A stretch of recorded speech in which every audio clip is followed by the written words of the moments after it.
What's up, and welcome to another edition of Locked On NBA, the biggest stories with the local experts. I'm your host, Jackson Gatlin, also host of Locked On Rockets right here on the Locked On Podcast Network. Today, we're chatting with Charles Mockler from Locked On Clippers as the Clippers are slotted in the play-in spot out west, but a lot of question marks surrounding this Clippers team. Paul George makes his return to the lineup. Will Norm Powell be back in time for the play-in race? And is there even a remote chance that we see Kawhi Leonard this season? But first, a quick message from our friends over at Built Bar, because look, when it comes to protein bars, you've got to check out Built Bar. They are the #1 protein bar on the market.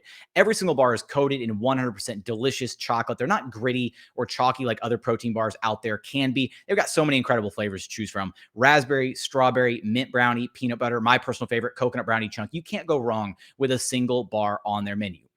Every bar is low cal, low sugar, high protein, high fiber. Amazing if you're on a keto diet. Amazing if you're trying to cut back a little bit, maybe lose a little bit of weight. And you can check them out. Just go to built.com and use promo code LOCK15 for 15% off your very next order of the best tasting protein bars on the market. Again, that's promo code LOCK15 for 15% off at built.com. Joining us now is Charles Mockler from the Locked On Clippers podcast, one half of the Locked On Clippers podcast. You can follow him on Twitter, the Bird app, at Charles Mockler. Now, Charles, the big news out in LA, Paul George back in the Clippers lineup.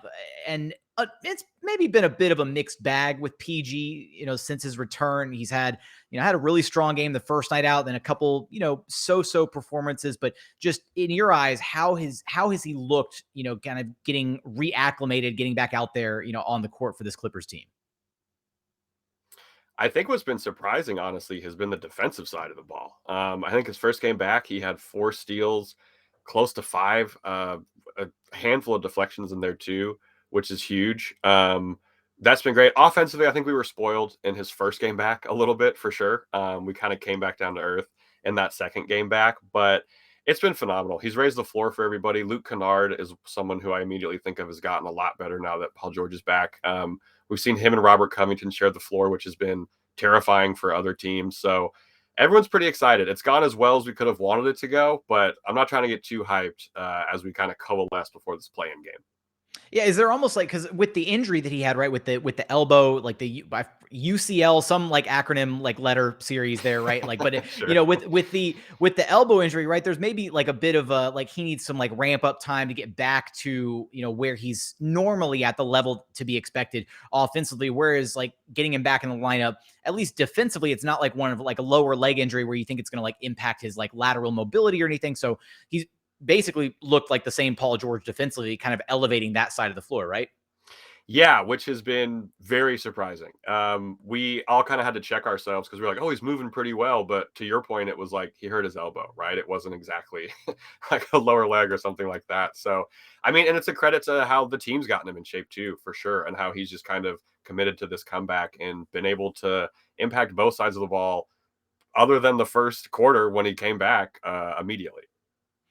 I know you mentioned Luke Kennard there for a split second, talking about how having Paul George back helps him out. And I mean, really just helps everybody on this roster, right? Like having a guy like Paul George in the fold again he's a floor raiser. He's somebody that's going to help everybody on the floor. But with Luke Kennard specifically, I mean, he's had a pretty strong season, all things considered, in the absence of Kawhi Leonard and Paul George for a significant portion of the season, leading the league in 3-point percentage. What has his impact just been like for this Clippers team? What are you expecting to see out of him now that he can maybe get back into more of a traditional role rather than kind of, being a guy that maybe Tyronn Lue's had to lean on a little bit, especially offensively in the absence of Paul George? It was pretty rough to watch Kennard sometimes without Paul George and when some other guys would sit out too, because other teams would put a big body on him. They'd muscle him off the ball. He's not as good off the dribble against bigger defenders like that. But now that there's gravity on other parts of the court, you see Kennard getting open looks, which is fantastic. He was the best 3-point shooter in the league for a long time without Paul George being there, which again should be kind of terrifying to other teams right now because he's found his groove, which is great. He's been really confident since the Utah game, which has been awesome. There is kind of an interesting discourse happening now when it comes to playoff minutes if Kennard might be squeezed out, because when fully healthy, this top 8 is hard to break into. Kennard's shooting is needed. It will be needed in this play-in tournament as well, but it's just been all good things for Luke since Paul George has been back. Do you think he should be squeezed out, assuming the top 8 is healthy? I mean, which direction do you think the Clippers team should go? It's going to be interesting because Ty kind of plays with rotations a little bit. He's not, cemented in that top 8 or anything like that. But I think he might end up having to get squeezed out of minutes a little bit. There's some other guys who can initiate the offense a little differently from what he can do, especially on the other side of the ball. He has been good this year with defense, all things considered, but there's just guys better than him who are going to be better in these slower kind of half-court centric playoff basketball, arena. You mentioned Ty Lue's, ability to maybe tinker with some lineups here and there, try things out. I think that this season in particular, obviously missing Kawhi all year, missing Paul George for an extended stretch of the season, the fact that the Clippers are still, firmly in the playoff hunt, firmly in the play-in hunt, we should say. Yeah. But right, the fact that this Clippers team didn't just completely bottom out, missing its 2-star players for, significant portions of this season, I think speaks a lot to just the buy-in and how hard these guys play for Ty Lue and what he's been able to do with this group of guys. Do you think that this season has maybe how has this season helped shape Ty Lue's legacy as a coach? Do you think people are going to look at him a little bit differently after what he's been able to do with this group of guys this season?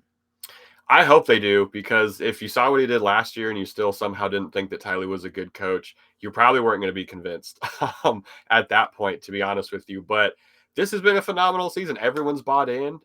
You look at what happened against the Bucks the other night, which makes absolutely no sense for anyone who watched any of that game or knew who was playing on those rosters. Like, this team from top to bottom, every team says this, they believe in what they're doing. Which is a huge thing that's been a missing piece in some of these Clippers teams in the past, for sure, just kind of through the various eras and iterations of this franchise, but not anymore. And it just makes everything, the outlook for next season is very bright for the Clippers. And with this front office as well, they're putting the right pieces together. So between Ty Lue and Lawrence Frank and, just Kawhi and PG, things have gone pretty seamlessly in terms of buying in to what this Clippers team can and should do. We mentioned, obviously, this Clippers roster is still, even with Paul George returning, they're still not whole, which is kind of the crazy thing to think about. But what's the latest on both Norm Powell, and I know this might be a bit of a stretch here, but we've had, there's been some reporting, right? Maybe Kawhi is doing some on the court shooting drills. First off, what's the latest on Norm Powell? And is there even a remote possibility that Kawhi Leonard suits up this season? So Norm Powell's interesting, right? Before the game against the Pels, he participated in for all intents and purposes, a pretty, borderline pregame shoot around warm-up. He's taking a little more contact, which is nice to see. He was shooting just on flat feet, I think, last week, but that's progressed. They said there's been no pain in his workout. So everyone kind of seems to think he'll be back. Maybe for the Suns game, which is on Wednesday, but potentially after that. The Clippers do have a back-to-back to end the season, which makes things a little wonky. But I would expect him to be back before the play-in. As far as Kawhi Leonard goes, hey, we haven't heard anything about the famous explosive box jumps, but there is, he hasn't been fully shut down yet. The door is always open. There's some scuttlebutt that it's kind of on him if he wants to come back. No one really knows because it is Kawhi. But I don't know. I think if he's ready to go, I hope he comes back, because, these windows with these two specific stars in terms of Paul George and Kawhi do kind of get smaller every season that goes by. So if he can go, I think every Clippers fan wants him back to give this weirdly wide open, yet also maybe top heavy West a legit run. Yeah, speaking of just, where things are at in the Western Conference standings, I mean, Charles, unless the Utah Jazz completely fumble the bag to close out the season, which they might, right? I mean, they've been skidding a little bit here. Shout out to David Locke, our fearless leader. But it looks like the Clippers are going to probably be facing off against the Timberwolves in the first stage of the play-in tournament out west. How has LA looked against Minnesota this season, and what are some of the keys to kind of keep in mind, going into that matchup? Throughout the season, the Clips have looked pretty great against the Timberwolves, which has been awesome. Some pretty decisive victories there. Always kind of just in control of those matchups, which is really good to see. But, you get to a one-off play-in game. You have Patrick Beverley on the other side of the ball, just in terms of just chip on the shoulder, vibes stuff. I don't think any X team of Pat Beverley wants to face him in a one-game kind of winner take most of it scenario. They're playing really good basketball right now.